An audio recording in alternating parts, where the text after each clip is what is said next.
Hello, this is Wes Bridle, and this is another Kingdom Calling economic update.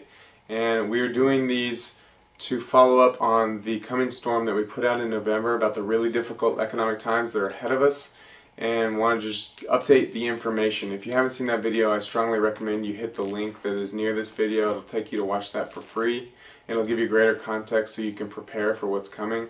This is one of a series of videos just updating you on what's happening currently. States and cities, and we're running through kind of from the video different things that have happened. First I want to talk about states and cities and what they're facing. States saw a record tax revenue drop of $87 billion over the last year. It's a massive amount of drop. There are more people wanting benefits in this economic climate, and the states have way less money than they used to have.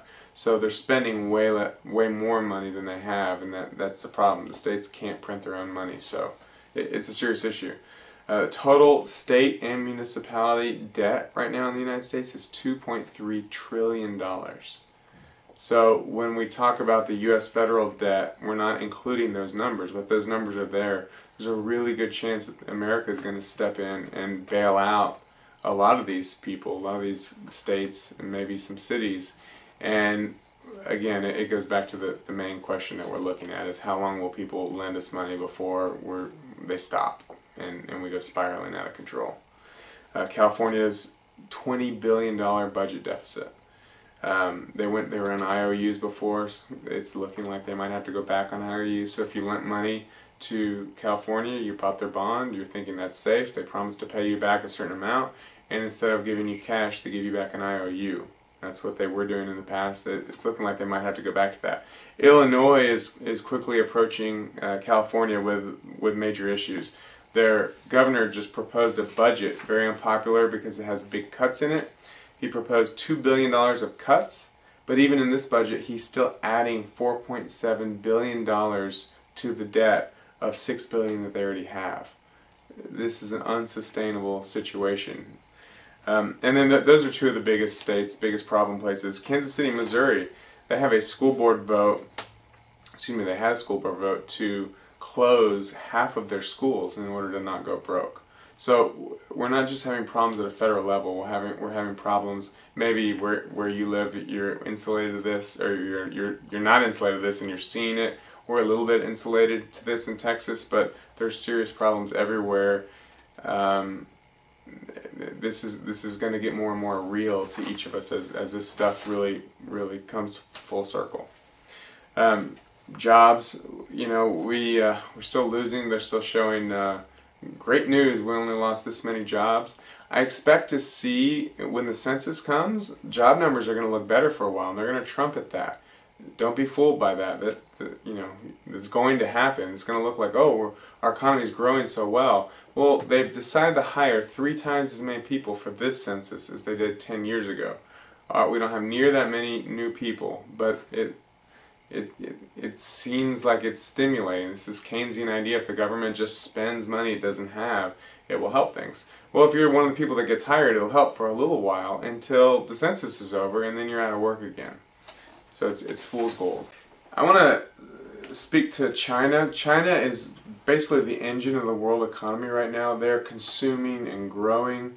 When our economy fell, we stopped sending as much money there and buying as much stuff there as we were.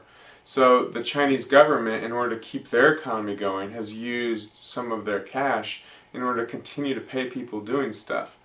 But that situation is overheated beyond belief. There's certain real estate markets growing at 20% per month. You saw the article that we tweeted out. There's the economy in general saw 2.7% inflation last month. There is enough office space under construction currently for every man and woman in China to have a 25 square foot office cube. That is just ridiculous. They don't need that. It's just every sign that the bubble is about to burst.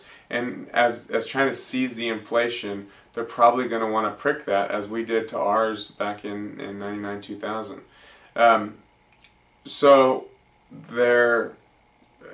as they slow down, they stop buying things from the rest of us, it's another reason we might kind of see a deflationary spin. China's already tightened lending requirements and is now probably thinking about raising rates. They haven't done that yet. I'm going to go through some kind of random points here, but Wall Street was banned from European bond market. That blows my mind. It's a very big sign of America's removal as its place in the world. The fact that Wall Street banks can't participate in European government bonds are considered too risky to deal with by Europe. That's amazing. Copper and zinc prices, other base metals, the price action has been really weird. The prices have been up even though the use of them, the demand has been down. This is a good indicator that they're being warehoused and stored with the assumption that inflation will come and they'll be able to make a ton of money. There's a good chance that that strategy won't work. We'll see a deflation first, and they'll end up dumping that, which will cause more deflation where that all gets pushed on the market at really reduced prices.